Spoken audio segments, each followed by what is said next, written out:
This episode of the Totally Rad Show is brought to you by Netflix. Today on TRS, do you want the crap scared out of you again? Well, it's time for Paranormal Activity 3.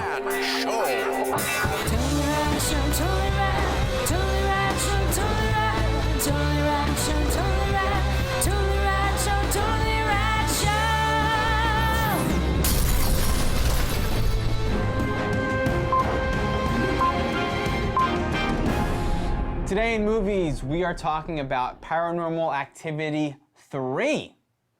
Third time's a charm. I don't know, that's not the subtitle. I just third time would be funny. Amazing. This one not a horror story? Yeah, it's like Charmed. Yeah. A bunch of witches that do good with their magic paranormal powers. They set up cameras and like the tooth fairy comes and gives them $1 and just goes away. So this is the third installment in the Paranormal Activity series. We now jump back in time. It is a prequel of a prequel, because the second one was a prequel as well. We're back in the 80s, in the land of VHS. Late 80s, recorders. 88, 87, 88? Don't remember. 88, I think. And this is, we're seeing our protagonist, Katie and her sister that were in the first two are now little children, and we're seeing their parents and them experiencing some paranormal activity. Yeah. This is from the same team that brought us the other ones, but it's directed by Henry Joost and Ariel Schulman, who made one of our favorite movies of last year. Last year, was it? Or 2 years ago? I think it might have been. Could very easily. No, it was last year, because it was Social Network was last year's Oscars. And we were like, what is the better? Right? Social Network was last year's Oscar, right? Which would have been the previous year's movies, wouldn't it? I don't know. Anyway, long story Whatever. short, Catfish. One of our years. Catfish. Long story short, And the Catfish. name of the place, Catfish. So yes, they were directors of Catfish. They came on board Paranormal Activity 3. Which is a genius directing choice for that. Yeah. It's pseudo-documentary, you know. Yeah, absolutely. Pseudo. Jeff, big fan of the first two movies, so I'll start with you. Huge fan of this series. Yes. Huge fan of the first two. The first movie took me completely by surprise. I loved the experience of seeing it. It scared the living bejesus out of me. I thought it was an incredible gimmick that really worked. Second movie I went into going, there's no way this gimmick can work in a second film. And lo and behold, they pulled it off. They did the magic trick again. And here we're on a third movie where it's like, you're pushing your luck. And it turns out, I think this gimmick, quote unquote, is a formula. And it's a formula that really friggin' works. I do think this is the weakest of the three in a lot of ways, but overall, it's so much stronger than so many other horror movies, and it really got under my skin. Again, it just works. It is a primal, not even primal, it's a very modern but very universal fear of the lights go out, you're in your bed safe, and weird stuff happens, right? But what's so great about this series is that it's so simple. It doesn't need to be crazy special effects. It doesn't need to be, it's just a little sound here or there. And it doesn't even always have to be at night. Plenty of scary stuff happens in this movie with full light, bright of day. So what do we have here that changes things up? Well, we have set in the 80s, and I gotta say, Brilliant call. it is one of my. I think the production designer and set decorator of this movie deserve Oscars, because in the first 15 minutes of this movie, all I could think of was, I'm back in time. I'm like, there are so many wonderful set choices where I'm like, that.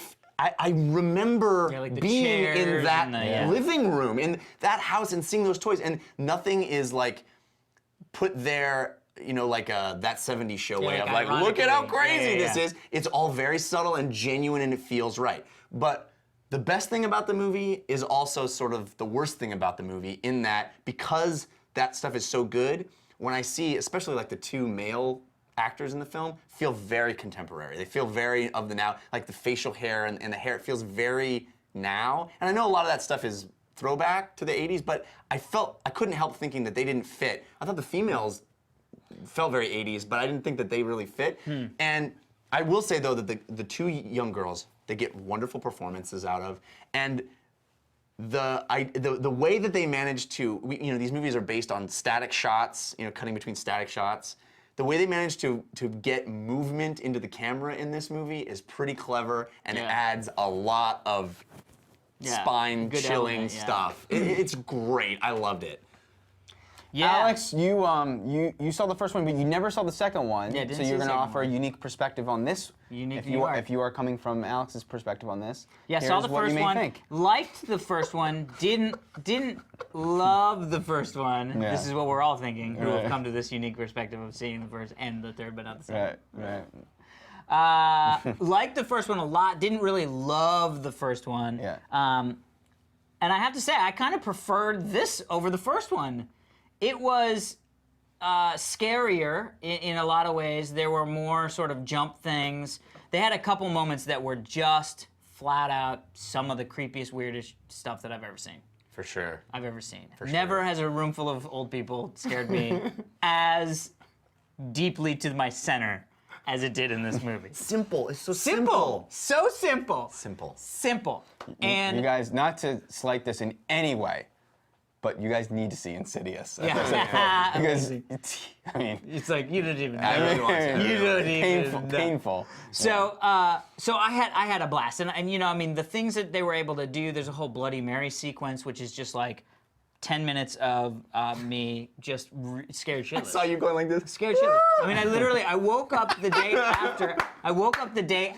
There's nothing and I was better like, than... I was like, why is my back and my neck sore? Like, I didn't do anything. And I was like, oh, I spent all of like an hour and a half like this. I'm so glad we were all watching it together in like seats that right next to, because it was literally like, why didn't you? I mean, it's so much great. fun. So I had a really, really great time. I think this even more so than the first one, because the first one, there's a little bit of a barrier to entry when you're watching it. Like there's a little bit of that, like you got to get used to how it's gonna be presented to you. You got to kind of figure out, you know what I mean? Like, because it was so low budge, this is still an ultra low budge movie, or low budge movie, but they're sort of able to kind of bring you into the concept of watching found footage more smoothly than the first one did.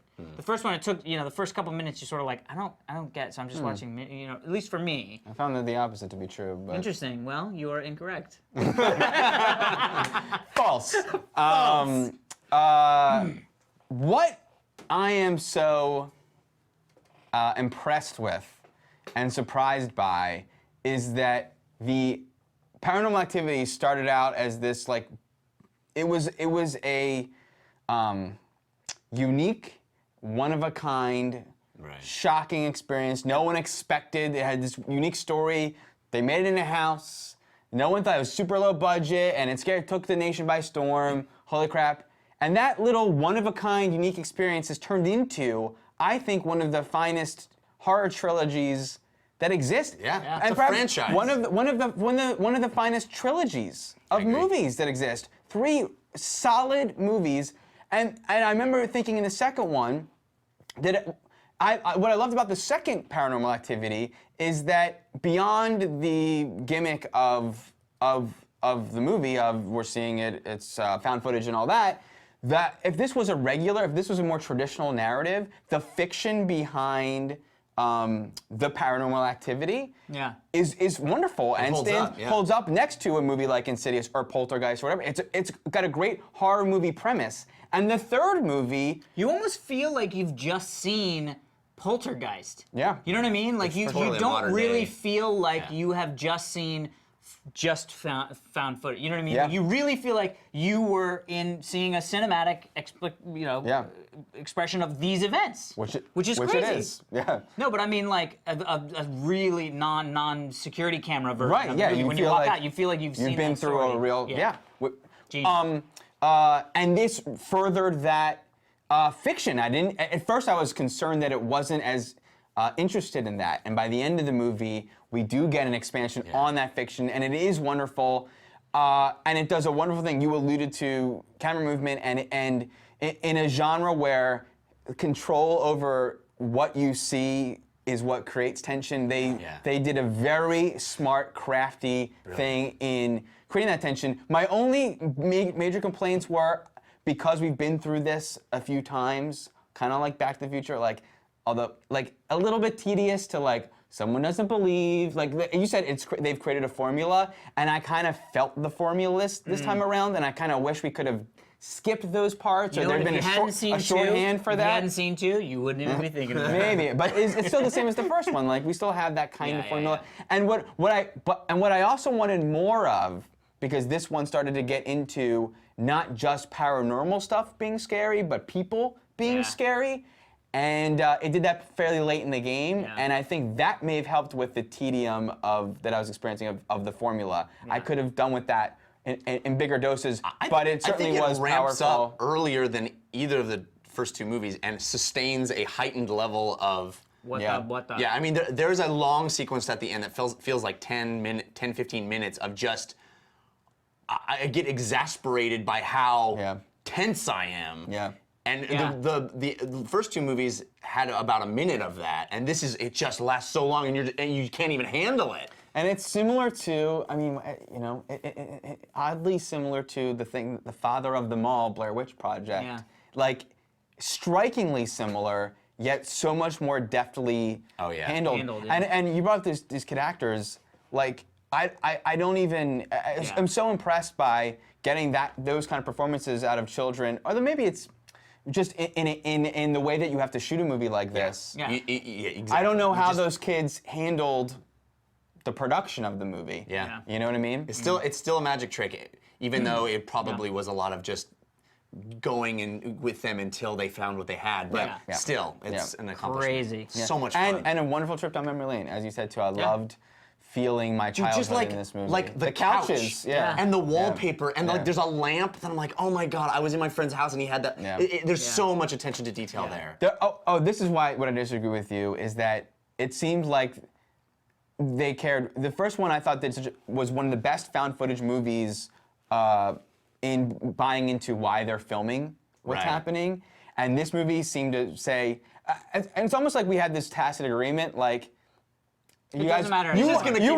want to see it. Yeah. We know that you want to see it. Like, and even like him editing footage. Why is the camera on him editing footage? It makes no sense. But I was like, you know what though? I want to see. It's fine. I'm curious. I want to know. I want to see. So that was sort of an interesting psychological. Always record. Yeah. Always record.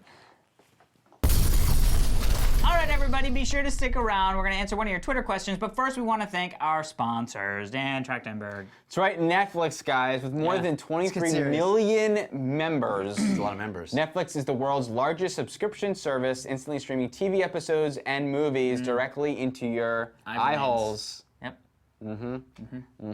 Actually, it does that using your Xbox, What? your PS3, How? your iPad, your iPhone, the- your Nintendo Wii console. What? Basically, any way that you can watch this show, you can watch a awesome movie or TV show that's streaming instantly Amazing. on Netflix. As a Netflix Unlimited member, you can instantly watch as many of them anytime you want for one low monthly price. There are no late fees or due dates. Crazy. For a limited time, as a new member and TRS viewer, you can get a free 30-day trial membership. What? Go to netflix.com/TRS, sign up, and definitely use that URL, the /TRS. Let them know that we sent you. Amazing great. It is amazing. It is amazing great. How sweet the sound. Everybody ready? Ho! On the bark. Join us tomorrow for Puss in Boots. Today's Twitter question comes to us from @DoomPatrol. What sequels should have happened but didn't? Comics, movies, video games, I have whatever. a great answer for this I one. know, you've been hoarding it over us. I have. Remo Williams' The Adventure Begins. That's right, really because funny. what happened It after was it just done. beginning. The adventure beginning. Oh, I wanted a sequel to that so badly as a child. I love yeah. that movie. I love Remo Williams. It was an awesome origin story. Give us that next chapter. Let him kick some butt. Yeah. That's a great idea. They really should make a really sequel should. now. I think it was based on a book series or of books. I think so too. Yeah. Yeah. What about you, Danny? I got two big ones that I can't right. say out loud. I know everybody says you got two big ones. But I'll say the other one is Flash Gordon, because it ended with the end question mark thing that well, as a child. it turns out the answer was answered. Right. Yes. Yeah, it was the like, end. but then what? So So far, still saying it's Yeah. What's the other one? What's your other big one?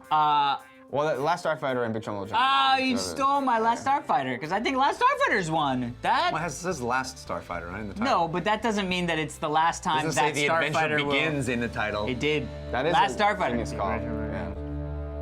Thank you at Doom Patrol.